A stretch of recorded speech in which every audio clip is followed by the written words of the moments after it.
Hello po, ako po si Sheila Obosa, um, taga San Juan. Hmm, Pumunta po ako dito dahil po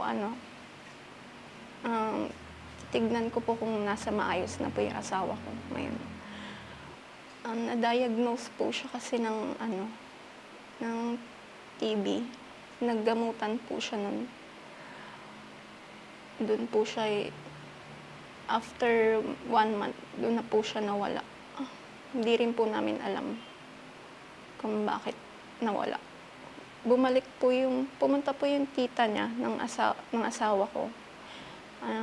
And then, hindi na po siya nakabalik dahil po pinapabalik nga po siya. May nakita pong negative sa kanya. Yun na po pala yung nabasa niya ni Miss J na mga negative about sa kanya, sa tita ko, sa tita ng asawa ko po. Yung may mawawala po, ayun po pala yung asawa ko, na hindi po pala siya nakabalik ng day na yun. Sa asawa ko po, tumawag pa po yun. Yun nga, hindi po siya daw nakabalik. Sinabi pa po niya na may mga negative siyang nakita. Tapos may mawawala po. Ayun po, siya po yung nawala po pala. Kung nasan ka ngayon, mag-iingat ka sa paglalakbay mo. Sana makatawid ka na.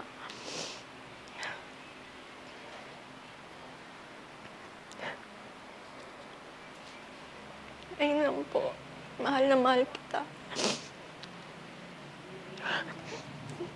Hello sa mga Nostronatics worldwide. Ayan, sobrang na-miss ko kayo. 2 weeks po ako hindi nakapag-upload. It's because of nagbakasyon po kami. I went to Davao, I went to mga Babies League, and I went to Cebu together with my family, my kids. Ayan, so gusto kong pasalamatan yung mga taga-Davaoenyo. Ayan, so maraming salamat po sa pag-welcome namin sa amin. And kay ate na nagtiwala sa amin yung client namin na from Davao. Maraming salamat po. At masaya po ako ay nabigyan ng linaw ang pagkamatay ng partner mo. And sa mga Agoy Bislig, ayan, hello there sa mga kalugar ko. So, soon po ay makikipag-coordinate po kami sa mga officials dyan sa mga Agoy League for our tour and for our vlogs dyan soon for our Halloween special. And gusto ko din magpasalamat sa mga taga-Cebuano, sa mga taga-Bantayan Island. Sobrang maraming salamat. At sa pinag-istehan po namin, ayan, medyo umitim po tayo ngayon kasi talagang sobrang nagbabad kami sa dagat. Ayan. So ngayon, na-miss ko talaga kayo lahat, no? Gusto ko magpasalamat si ate and konti lang sila ngayon kasi kararating ko lang kagabi. And gusto ko magpasalamat kay ate kasi she allow us to record her reading. So ready ka na ate?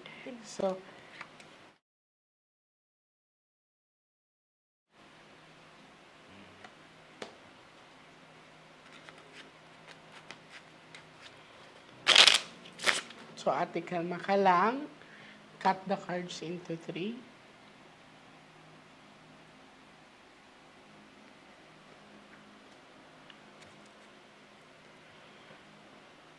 So, kuha ka ng 7 cards of total lagay mo dito.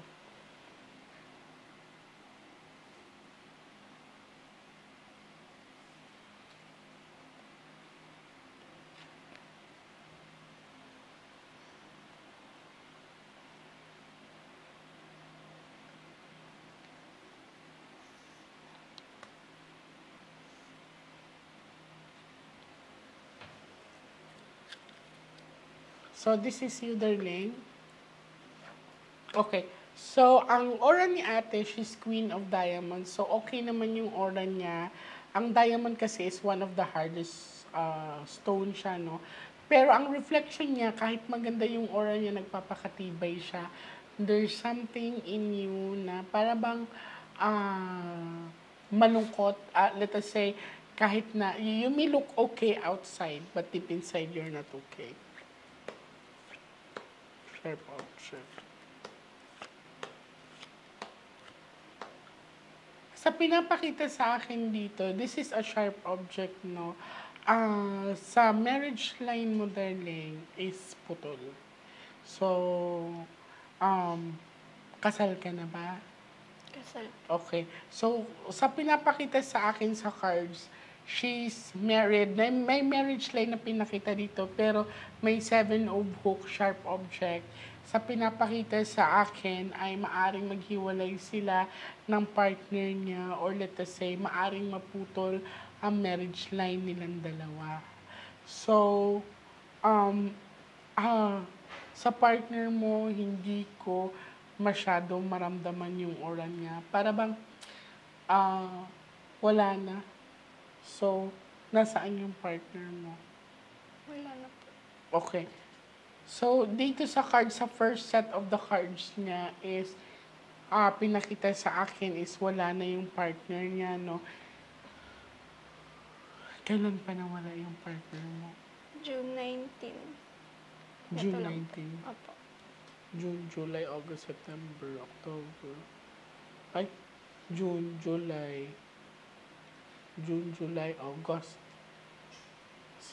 Ay, 2 months, 3 months. Ang bobo ko, sorry. So, 3 months, no? Nakikita ko na hindi ka rin nakakatulog paggabi. Opo. So, you have these sleepless nights. Kailan pa to nag-start? Since mawala po siya. Okay. So, you do overthink. Titingnan natin, no, sa pinapakita ng baraha na kung ano ba ang sanhi or cause of death niya. Ready ka na? Ready. Kasi andito siya sa first set of the cards mo. And I also see na you do have a travel line kasi lumabas doon ng Ace of Flower.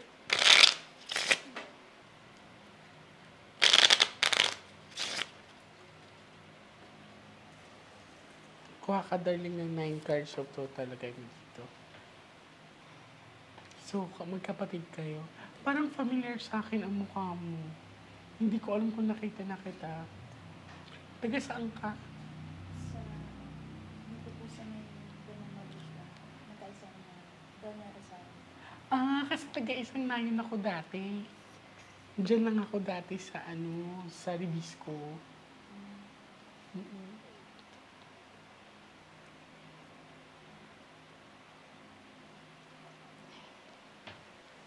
So, you're Queen of Diamond.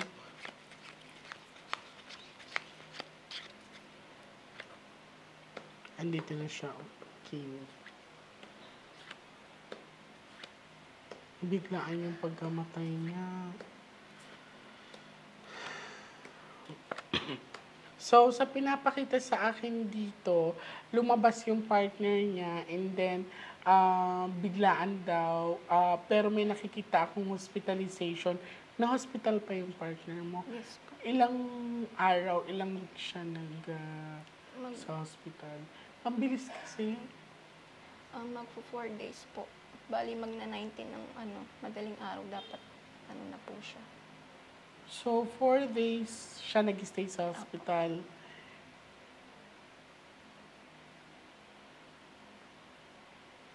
Okay, ang dami pa rin nagluluksa ngayon. Ang daming character na pinapakita sa akin. So, this is you, darling. Masyado ka naging worried, no? Sa pinapakita sa akin dito ay it's a natural sickness, darling. So, wala siyang banang walang kulam. And another thing is that saan ka nag-i-stay ngayon? San Juan po. Sa mother po ng Mother niya. asawa ko. Kasi nakaka-feel pa rin ako ng sadness sa'yo doon. I don't know if you are para naninibago ka dahil wala siya or let us say, hindi ka nakakapag-decision sa sarili mo. So, hindi naman kasi ganun kadali talaga yun. And, may pinapakita sa aking babae dito na wherein maaring ka mag-anakan niya talaga na may hospitalization din. So, meron ba siyang kamag-anak na na-hospital after sa kanya or before sa kanya? Yung tita niya po, yung ano rin po, pumunta rin po Yung sa inyo. pumunta sa akin Opo, ayun dito. po yun. So, pakisabi sa tita niya na I'm hoping na makabalik siya sa akin kasi andito siya, oh. So, pumunta sa akin yung tita niya. Sige po, sabi. Okay. So, dito, sa pinapakita sa akin, ito, oh, meron siyang, tinatamaan siya ng anxiety, depression. You have to, baby, I know na hindi naman talaga ganun kadali yun. Pero ngayon kasi, you need to be strong, no? Hindi ko sinasabing kalimutan mo agad siya or may proseso yan, pero you have to move forward, no? Kasi, parang nakikita ko sa kanya nawawalan siya ng gana, and hindi siya nakakatulog na maayos. Parang, lagi siya may tanong bakit. Yan. Ilang years kayo magkasama? 9 years po. Ang tagal. It's okay. You have to, So, at least ngayon, malinaw na pinakita sa'yo na it's a natural sickness. Pero ang bilis kasi, wala na infection nakita sa niya, sa diagnosis sa Meron po. katawan niya. Meron. Anong infection yung sinabi? Kasi parang, ang kalat, parang na toxic or yung katawan niya. Ano po siya, nagkaroon po siya nung unang-una, pneumonia. Tapos, ilang years po yun, hindi po nagamot yung pneumonia niya. Hanggang sa naging TB po. Tapos, doon po siya naghanap ng gamutan na mabilis. Parang pang na-toxic TB. kasi siya. Doon po yata siguro sa gamot, sabi po ng mga doktor. Na mali ang medication Opo. niya. Oh my God, grabe. Po, parang kumonsult po siya sa may online. Apat na Oh my tableta God, po yun. kinikilabutan ako. Parang na-toxic, parang it's like nalason yung katawan Opo, niya. doon nga daw po. Anong nararamdaman mo ngayon na first time naman natin magkita, never ka nagpakita sa akin ng result ng doctor na Miss J, ganito ang findings ng doctor na paano toxic siya. Anong nararamdaman mo ngayon? Parang halo-halo po. You have to be strong, darling, ha? So, saan niya nakita yung gamot na yun, B? Search dito sa online po, nabigay ko. Yung mga doctor ko na online. Yung pneumonia. Tapos binigyan po ko. Parang nabisitahan siya, online lang din. Oh my God, ilang months or ilang years niya tinake yun? Dapat po 2 months. Kaso magwa 1 month po nun.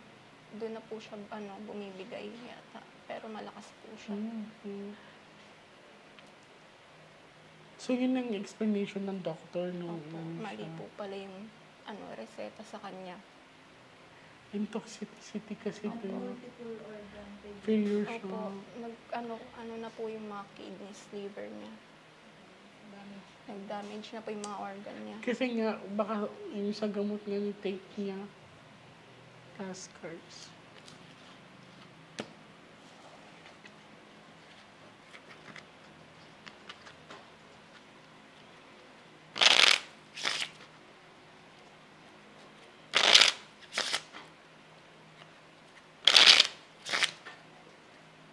Cut the cards into 3.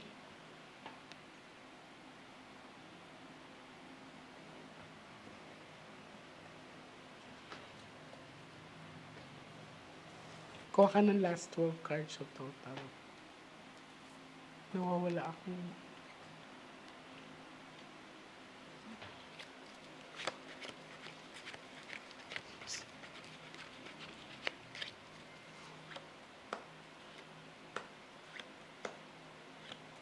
Nalulungkot yung partner mo once nalulungkot ka, be.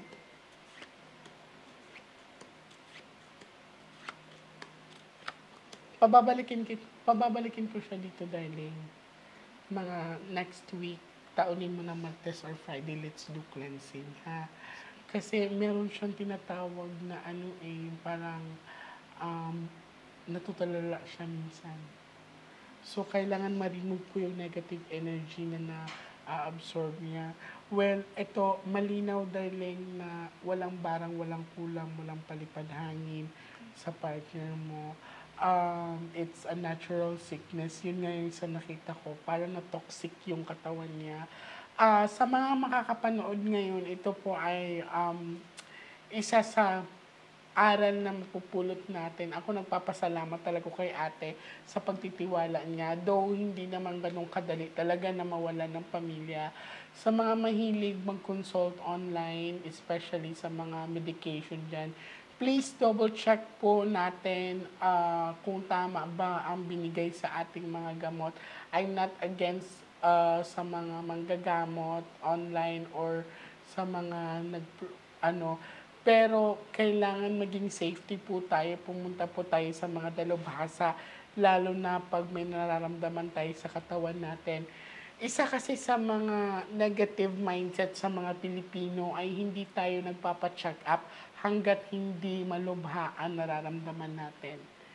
Yun bang, okay lang yan, kaya lang to sa mga ganitong gamot, inuman ko lang ng ganito. Kasi minsan sa atin nagtitipid, ayaw mapagastos. Pero yung mindset po kasi natin na instead na wala tayong gagastusin, mas worse pa ang nangyayari. Okay. I wanna see you back. Kasi para siya nangayayat pa rin.